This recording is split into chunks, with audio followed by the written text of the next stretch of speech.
நடுவர் அவர்களே, எனக்கு முன்னாள் சகோதரி பர்வீன் சுல்தானா மிக அற்புதமாக பேசினார். பண்டிகைக்கு சீடை முறுக்கெல்லாம் நீங்களே செய்யல, வெளியில வாங்குறீங்கன்றத போய் குறையா சொல்றாங்க. பண்டிகைக்கு வெளியில வாங்கிட்டு வந்து கிருஷ்ணருக்கு வச்சா கிருஷ்ணரே சிரிச்சா மாதிரி உட்காந்துக்கிறாரு வீட்டில். உங்க தொல்லை தாங்க முடியல. அவங்க சொன்னதில் ஒரே ஒரு கருத்து மட்டும் நான் ஒத்துக்கிறேன். கணவனை மனைவி கொண்டாடுவதை விட்டு விட்டார்கள், அதுதான் உண்மை. இன்னொன்னு சொன்னாங்கல்ல, மனைவியை கணவன் கொண்டாடுவதில்லை, அதை மட்டும் எப்படி சிலபஸ்ல இருந்து அது சொன்னாங்க. அதுக்காக இந்த உதாரணம் சொல்லக்கூடாது. நாங்களாம் பிள்ளைங்களுக்கு சொல்றோம். அதுக்காக நீங்க கஷ்டப்பட்டு பண்ணி உதாரணமா சொல்லுவீங்க. பண்டிகை இன்னைக்கு வந்து சார் பண்டிகையை கொண்டாட தெரியவில்லை இவங்க 3 பேர். ஏதோ நாங்கள் 3 பேரும் ஜப்பான்ல இருக்கிற மாதிரி எல்லாம் தெரியும் எங்களுக்கு. எங்க பிரச்சனை வந்து முடியலன்றது தான் பிரச்சனை. பண்டிகையை அனுபவிக்கணும், ஆராயக்கூடாது.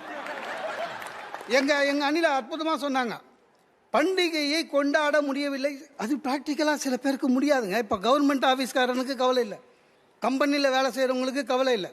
இப்போ போலீஸ்காரங்கெல்லாம் முடிவு பண்ணிட்டாங்க வச்சுக்கோங்க, நாங்கள் தீபாவளி கொண்டாட போகிறோன்னு ஸ்டேஷனை மூணுனா திருடன் தீபாவளி கொண்டாடி போயிடுவோம். இப்போ டாக்டருங்க முடிவு பண்ணிட்டாங்க, பேஷண்ட்கிட்ட போய் சாரி நான் தீபாவளி கொண்டாடி வரேன் அப்படின்னு சொன்னார்னா டாக்டரு, பேஷண்ட் குடும்பத்துக்கு அடுத்த தீபாவளி கூட கிடையாது.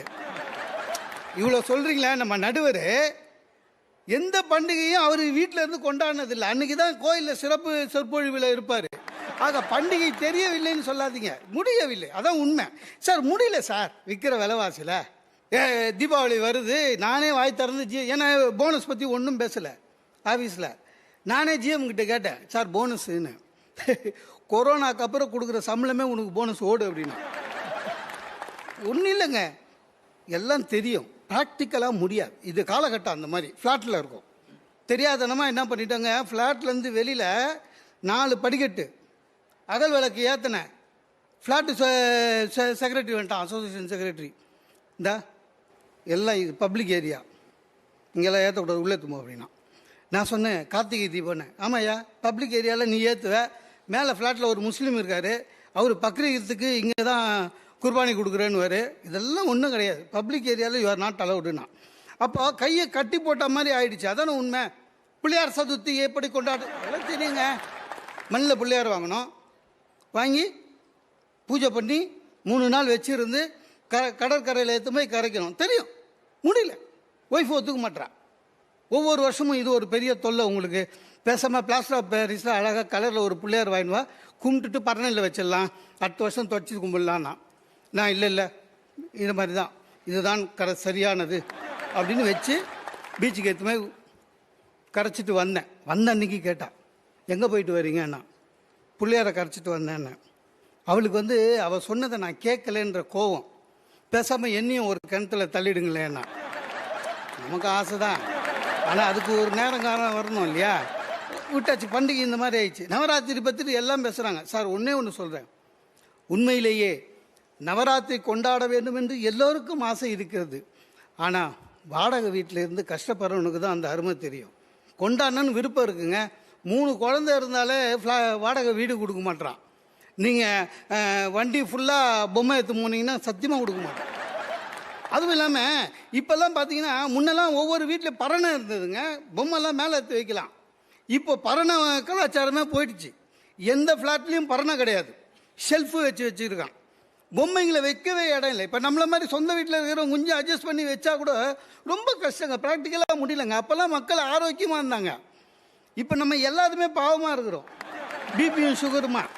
அந்த படிக்கட்டை மேலேருந்து எடுத்து அந்த பொம்மை 10 வருஷத்துக்கு முன்னால் வாங்கின பொம்மை என் ஒய்ஃபு புது செட்டாக வாங்கிடலாமா, நான் துட்டு இல்லைன்னு.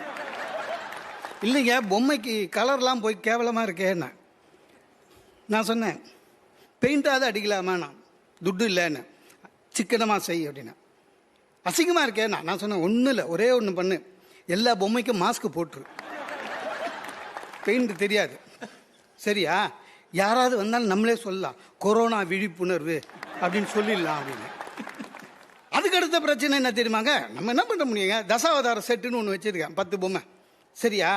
ஒவ்வொரு வருஷமும் அதை எடுக்கும்போது தான் நமக்கு மறக்கும், எது எந்த அவதாரத்துக்கு அப்புறம் எந்த அவதாரம். நம்ம அவதாரம் விடாது, சரியா பார்த்து வைங்க, சரியா பார்த்து வைங்கன்னு. அன்றைக்கி அவள் ஐடியா சொல்கிறா, பேசாமல் கரெக்டாக யாரையாவது கேட்டுட்டு முதுகு பின்னால் 1 2 போட்டு விட்ருங்கன்னா, நான் சொன்னேன், சிச்சி அது கைதி மாதிரி இருக்கும், அப்படிலாம் வைக்கக்கூடாது அப்படின்னு. வேற எப்படி தான் வைக்குதுன்னு அப்புறம் நான் என்ன பண்ணேன், ஐடியா பண்ணி அந்த பொம்மைக்கு கீழே 1 2 3 போட்டு வச்சிருக்கேன்.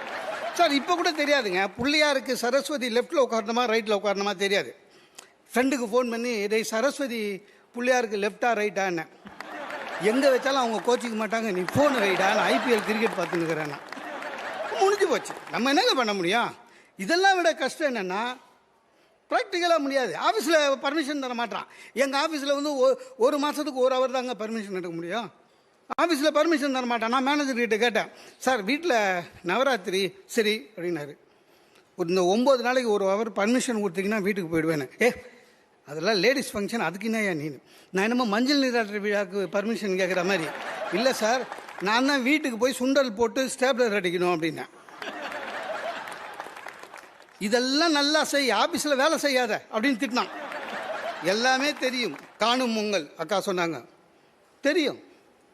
என் பையன்கிட்ட சொன்ன, தாத்தா கிட்ட போய் வாழ்த்து வாங்கடான்னு. ஒன்றும் வேணாப்பா, வெறும் விபூதி வச்சு அனுப்புவாருன்னா.